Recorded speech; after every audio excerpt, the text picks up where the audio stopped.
আসসালামু আলাইকুম এভরিওয়ান, সবাই কেমন আছেন? আল্লাহর রহমতে সবাই ভালো আছেন, আর আল্লাহর রহমতে আমিও ভালো আছি।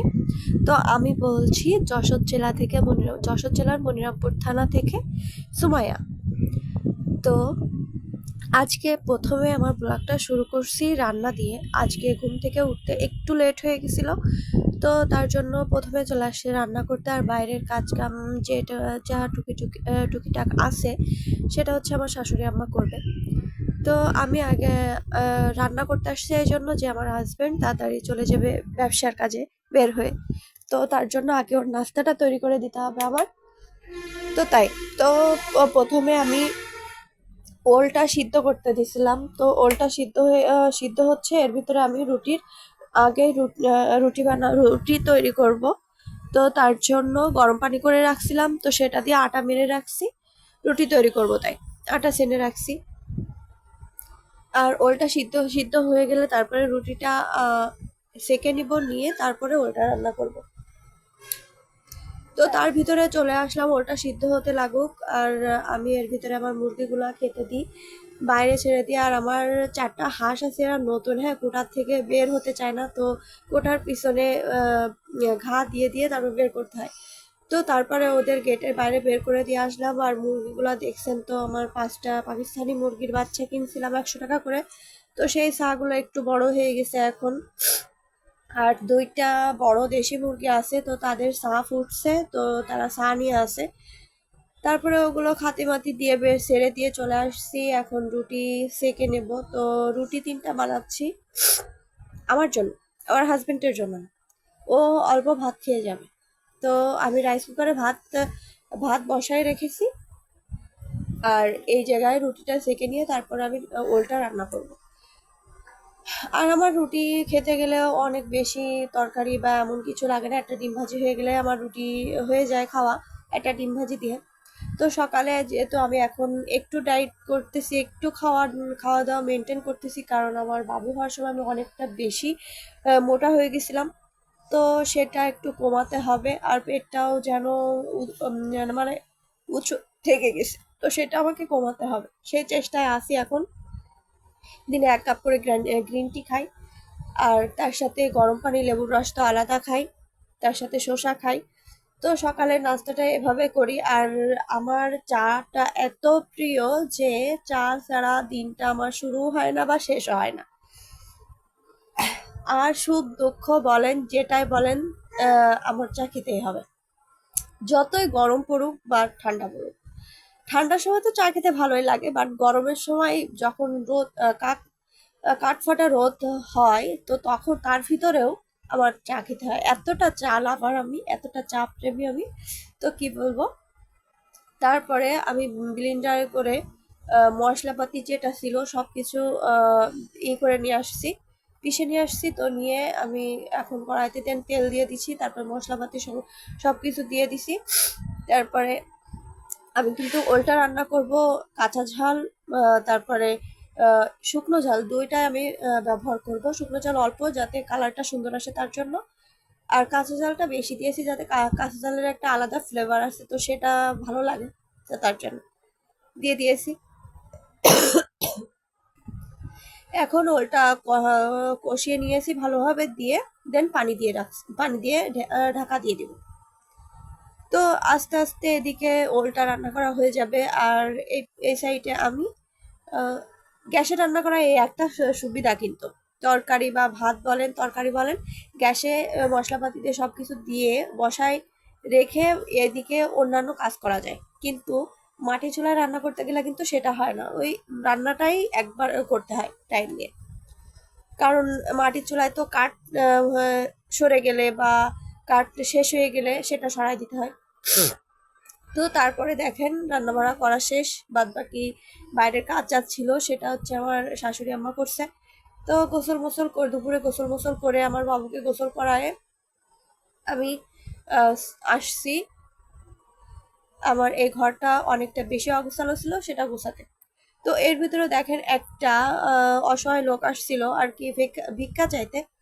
তো এই মহিলাটা প্রায় আসে আর আমাকে খুব ভালো চেনে। তো আমি আসলেই ভালো মন্দ জিজ্ঞেস করি, তো আর আসলে আমি না খেতে দিই। তো আজকেও এসে উনি আমার দেওয়ার আগে উনি বলছিল যে মানে উনি মাঝে স্ট্রোক করছিল, স্ট্রোক করে মুখটা বেঁকায় গেছে, আমি মানে চিনতে পারতেছিলাম না। তারপরেও কথা বলে আমি চিনে ফেলছি। তো তখন বলতেছে সে খেতে দাও আমার, কয়টা খেতে দিতে। তো আমি তো সকালে ও ডিম দিয়ে ওল রান্না করছিলাম, তো সেটা দিয়েই খেতে দিলাম। তো উনি খুব তৃপ্তি করে খেয়ে আবার আমাকে দোয়া করে যায়। আমি বলি আমার বাবুর জন্য একটু দোয়া করবেন, ও এমন সবসময় অসুস্থ থাকে। তো তারপরে দেন আমার ঘরটা আমি গোছানো শুরু করছি। গোছানোর ভিতরে আমার বাবুটাও দেখেন কতটা জ্বালাই, ভীষণ দুষ্টু। খুব দুষ্টু, আমি ভয়েস অ্যাড করতেছি আরো আমার সামনে বসে বসে আমার মুখের দিকে তাকাই আছে। তো ওর সাথে একটু আর কি ফাজলামি করে নিচ্ছিলাম। তো তারপরে দেখেন আমি যেহেতু আমার ছোট্ট একটা বিজনেস আছে, হাতের কাজের ড্রেস সেল করি। তো এই ড্রেসগুলা নতুন সেলাই করা হয়েছে, নতুন না, এই হ্যাঁ নতুনই। বাট এই ডিজাইনগুলো আগে আমার কয়টা ড্রেস সেল করা হয়ে গেছে, তো এগুলো আবার নতুন করে রাখছি। তো যদি কেউ অর্ডার করে তো অবশ্যই কমেন্টে জানাবেন। আর আমার আছে সে ফেসবুক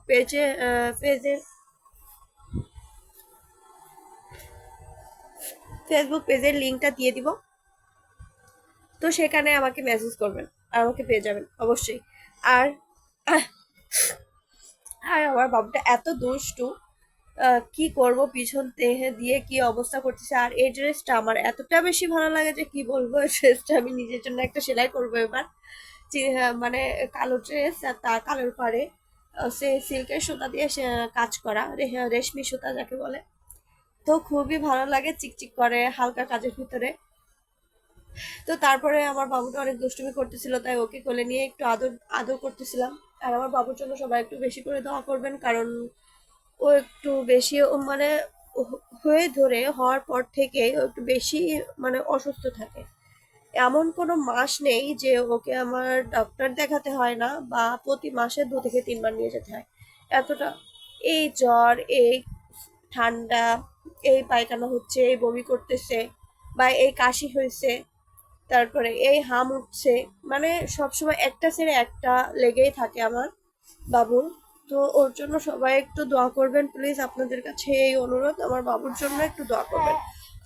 আমার কথা হচ্ছে এই যে আমি সুস্থ থাকি বা অসুস্থ তাতে আমার কোনো সমস্যা না, আমার বাবুটা যাতে অসুস্থ না থাকে। ওর অসুস্থতা আল্লাহ আমাকে দিক আর আমার সুস্থতা আল্লাহ ওকে দিক, আমি সবসময় এটাই দোয়া করি আল্লাহর কাছে। তো আপনারাও একটু দোয়া করবেন। আর তারপরে দেখেন এই র্যাকটা হচ্ছে আমার কাজের জিনিস রাখার জন্যই কিনা হয়েছে। তো সেটাই আমি রাখি, মানে মেশিং এ যে কাজগুলো করি সেটাই। আর তারপরে এই কাগজটা কি বলবো, আমার এই টেবিল ম্যাটটা এতটা বাজে, কিভাবে মানুষকে ঠকাতে পারে সেটা দোকানদারদের না দেখলে বোঝা যাবে না। মানে এত, যখন কিনতে গেছিলাম, আমি এটা কিনতে গেছিলাম না, আর এক রকম একগুলো ছিল সেগুলো কিনতে গেছিলাম। কিন্তু ওনারা বললো আপু এটা নতুন আসছে, এটা খুবই ভালো। আর এটা হচ্ছে কি বলবো, সেই আরএফএল কোয়ালিটির, এটাতে গরম কিছু রাখলে নষ্ট হবে না, বা এটা দেনা তো তাড়াতাড়ি ছিঁড়বে না। তো সেটা দেখেই আমার এই টেবিলের এই একটু কাগজ মনে হয় 550 টাকা নিছিল। তো কি বলবো, মনে হয় 2-3 মাসও যায়নি, 2-3 মাস যেতে না যেতে আমার কাগজটা ছিঁড়ে যাচ্ছে। আর যে জায়গায় ছিঁড়ে যাচ্ছে এক কোনায়, ওই জায়গাতে আমার বাবু টান দিয়ে আরো ছিঁড়ে দিছে, মানে পুরো বাজে হয়ে গেছে। তো তাই ভাবলাম সেরাপাসটা ওই সাইডে দিয়ে, যেহেতু ওই সাইডটায় আমরা বসি না, ব্যবহার করা হয় না, তো তাই ঘুরিয়ে ওটা ঠিক করে দিলাম আর ভালো করে মুছে পরিষ্কার করে রাখলাম। আর তারপরে সন্ধ্যার দিকে ঘরমর সবকিছু ঝাড়ু দিয়ে রাখলাম আর আমার রান্নাঘরটা একটু চেঞ্জ করলাম। তো আমার মিক্সেপটা আমার হাতের পিছনে বসার পিছন সাইডে ছিল, তো সেটা আমি এই সাইডে নিয়ে আসলাম, তাহলে আমার রান্নাঘরের ভিতরে একটু জায়গা হবে। যেহেতু রান্নাঘরটা অনেকটা বেশি ছোট, মানে বেশি জায়গা না, তার জন্য। তো সেটা গুছাই